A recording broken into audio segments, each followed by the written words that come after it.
पहले दिन स्कूल का पोशार बनाने का चूल्हा तोड़ा जाता है, दूसरे दिन उसको वापस रिपेयर करवाते हैं, फिर दूसरी रात को वापस से उस चूल्हे को तोड़ा जाता है, फिर संडे का गैप आता है और संडे की रात को स्कूल में घुस करके एक असामाजिक तत्व ने कल बहुत बड़ा कांड कर दिया। बात हमारे विद्यालय की है, राजकीय उच्च माध्यमिक विद्यालय रानीपुरा। और कल रात बहुत तगड़े लेवल का एक अपराधी जो ना केवल डिजिटल नॉलेज रखता था बल्कि बहुत ज्यादा समझदार भी था।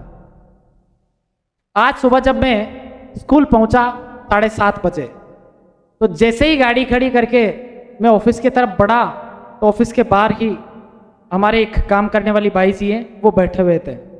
उनका मुंह लटका हुआ था, तो मैंने बोला सुनीता बाई जी क्या हो गया? तो बोले कि सर आज तो अपने चोरी हो गई स्कूल में। मैंने कहा क्या चोर ले गए अपने स्कूल में से? कहा सर दोनों ऑफिसों के, प्रिंसिपल ऑफिस और कार्यालय के ताले टूटे हुए हैं, अंदर की सभी अलमारियों के ताले टूटे हुए हैं, कंप्यूटर लैब का ताला टूटा हुआ है, साइंस लैब का ताला टूटा हुआ है। तो मेरा दिमाग खराब हो गया। मैंने साइन किए बगैर ही सबसे पहले तो कंप्यूटर लैब की तरफ भागा, क्योंकि सबसे ज्यादा कीमती सामान तो वहीं पर होता है। जैसे ही वहां गया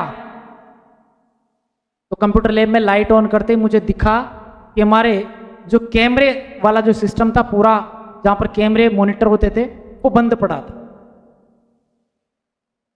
मैं शौक हो गया। मैंने कहा यार अपन कैमरे तो हमेशा चालू रखते हैं, बंद कैसे? मैंने जाकर के वापस बाहर निकल के देखा तो गेट का जो, जहां पर लॉक लगाने का जो कसने का होता है ना, वो पल्लड़ तोड़ा हुआ था, कटा हुआ था। कंप्यूटर लैब के अंदर डबल सिक्योरिटी सिस्टम है, 2 ताले लगते हैं, बाहर की तरफ अलग, अंदर की तरफ अलग।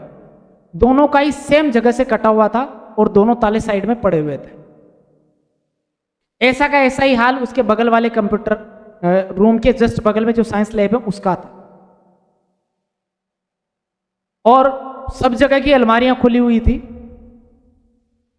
देख करके दिमाग शॉक हो गया, क्योंकि 7:30 बजे ये हालत मिली मुझे स्कूल की। उसके बाद फिर मैं ऑफिस में गया तो दोनों ऑफिसों का भी सेम हाल, सेम जगह से कट लगा करके उनको काटा गया है। फिर लॉक साइड में पड़े। अंदर की तरफ गया प्रिंसिपल रूम में तो 2 अलमारियों के ताले भी इसी तरीके से काट करके, दोनों अलमारियां खुली हुई, अंदर के लॉकर तक खुले हुए।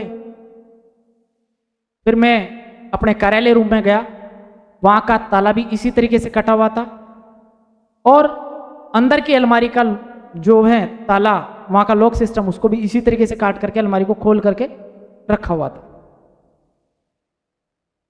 बच्चे उस समय स्कूल में आ गए थे, तो मैंने बच्चों को बोला कि बच्चों सभी अपने अपने बैग्स को वापस निकालो और टिन शेड के नीचे चलो, वहीं बैठो, प्रार्थना सभा के बाद में वहीं बैठना है आपको। तब तक मैं पुलिस को और उच्च अधिकारियों को इस बारे में अवगत करा देता हूँ। मैंने लेटर लिख के उच्च अधिकारियों को भी भेजा, पुलिस अधिकारियों तक भी बात पहुंचाई, गांव के गणमान्य लोगों को जो एसडीएमसी के सदस्य थे उन सभी को बुलाया, वस्तु स्थिति से उनको अवगत कराया। सब देख करके दंग थे कि सर पूरे स्कूल को, जब से स्कूल चल रहा है ऐसी पहली घटना हुई है जब कोई एक साथ इतने सारे ताले तोड़ कर गया है। और ये देखो उस आदमी ने स्कूल के ही ताले नहीं तोड़े, स्कूल से 150-200 मीटर दूर एक महादेव जी का मंदिर है, वहां के भी ताले तोड़े उसने। वहीं पर बालाजी का मंदिर है, वहां के भी ताले तोड़े उसने। अब जो हमारे मॉनिटर करने वाला सिस्टम था उसको चलाते हैं हमारे एक सर, तो उनको बुला करके हमने सिस्टम को ऑन करवाया।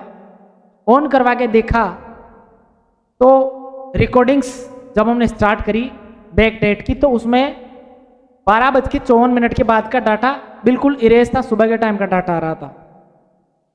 तो फिर हमने उसको रिवर्स लिया। मैंने कहा यार अगर कोई भी अपराधी अंदर घुसा भी है, इस बात की तो पूरी संभावना है घुसा है अंदर वो, तो उसने जब इस सिस्टम को बंद किया है तो वो अंदर घुसेगा और सिस्टम को बंद करेगा, वहां तक की रिकॉर्डिंग तो इसमें मिलेगी ही मिलेगी अपन। तो हमने उसको रिवर्स करके देखा तो 12:49 पर उस महान आदमी की उस कंप्यूटर रूम में एंट्री होती है।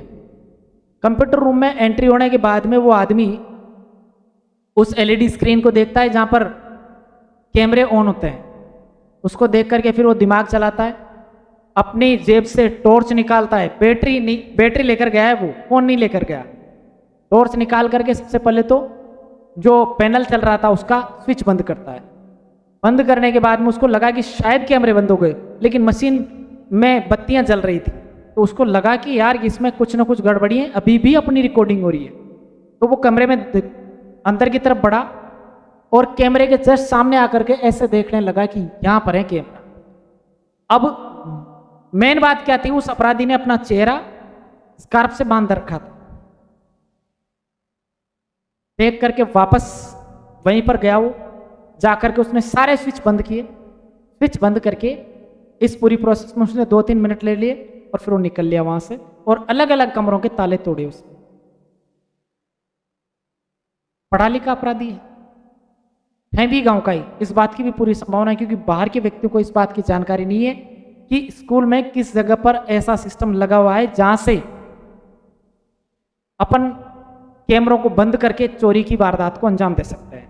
अब उसने ऐसा क्यों किया, उसके पीछे बहुत सारे रीजन हैं। सबसे मुख्य रीजन जो मेरे समझ में आया वो ये है कि क्योंकि अभी स्कूलों में एडमिशन का समय चल रहा है और एडमिशन के चलते क्या होता है, कभी कभार बहुत ज़्यादा जो केस आते हैं, केस फीस जो आती है उसको स्कूलों में भी रख देते हैं टीचर्स, तो वो फीस स्कूल में रखे गए होंगे, इसी के चलते उसने हर अलमारी को तोड़ करके देखा है, हर लॉकर को तोड़ करके देखा है, लेकिन उसके हाथ कुछ लगा नहीं।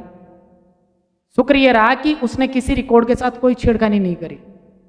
पुलिस को बुलाया तो पुलिस आ गई, पुलिस को हमने वस्तुस्थिति से अवगत कराया, वो भी वीडियो बना करके फोटो वगैरह खींच कर ले गए और एफआईआर हमने लॉन्च करवाई अज्ञात व्यक्ति के नाम से। देखना यह है कि इस पर एक्शन क्या होता है। मैंने सभी उच्चाधिकारियों को भी इस बारे में अवगत कराया और उच्चाधिकारियों की तरफ से कोई पॉजिटिव रेस्पॉन्स मुझे मिला नहीं, और शाम जब तक स्कूल की छुट्टी हुई तब तक कोई अधिकारी भी स्कूल में नहीं पहुंच पाया। ये हो सकता है अधिकारियों के पास समय नहीं हो या फिर उन्होंने इस मामले को बहुत हल्के में ले लिया हो, गंभीरता से नहीं लिया हो। अधिकारियों में सिर्फ एक मैसेज आया कि आप एफआईआर करवा दीजिए। तो एफआईआर करवाने का सिस्टम तो हमें भी पता था, हम भी करवा सकते थे, लेकिन उनकी भी तो कुछ जिम्मेदारियां बनती थी। इस विषय पर मेरा ध्यान आप सभी की तरफ, मेरा विचार है कि ऐसे विषय को आपको ध्यान में रखना जरूरी है। अगर आप अधिकारी हैं तो आपकी जिम्मेदारी बनती है ऐसी घटनाओं पर तुरंत एक्शन लिया जाए और उस अपराधी को, चाहे वो कोई भी हो, गांव का हो या बाहर का हो, उसको पकड़वाने में कम से कम मदद की जाए। कहीं ऐसा ना हो कि आने वाले वक्त में किसी अन्य स्कूल के साथ वो ऐसी वारदात को अंजाम दे दे, या फिर हो सकता है हमारे स्कूल के साथ अंजाम दे दे। क्योंकि शुक्रवार के दिन, मैंने आपको पहले बताया था, शुक्रवार के दिन हमारे स्कूल में जहाँ पोसार बनता है उसका चूल्हा तोड़ा गया था। उसको शनिवार के दिन रिपेयर करवाया, शनिवार की रात को फिर से वापस से चूल्हा तोड़ दिया गया, पाइपलाइंस को तोड़ दिया गया। पिछले 4-5 दिनों से ऐसी घटनाएं लगातार स्कूल के साथ हो रही हैं, तो दिमाग खराब होना स्वाभाविक है। अब आप बताएं, ऐसी स्थिति में क्या सॉल्यूशन आपको नजर आता है, क्या किया जाना चाहिए? क्या उस अपराधी को पकड़ सकते हैं? तो मैंने वो सीसीटीवी फुटेज निकाल करके मैं आपको लगा करके दूंगा, आप बताएगा ऐसे आदमी को पकड़ में कैसे लाया जाए। एआई की मदद लेने के लिए मैंने एक्सपर्ट्स के पास उसको भेज दिया है वीडियो को, और फोटोज भी उसके लिए हैं। अब देखना यह है कि उसकी क्लियर स्थिति क्या रहती है और कौन व्यक्ति होता है जो इस वारदात को अंजाम दिया है। हालांकि जो भी हुआ वो दुखद था, किसी भी स्कूल के साथ ऐसा नहीं होना चाहिए। आप लोगों को क्या लगता है, ऐसे लोग कौन हो सकते हैं और इन्होंने ऐसा क्यों किया होगा? आप जरूर बताइएगा। जय श्री राम।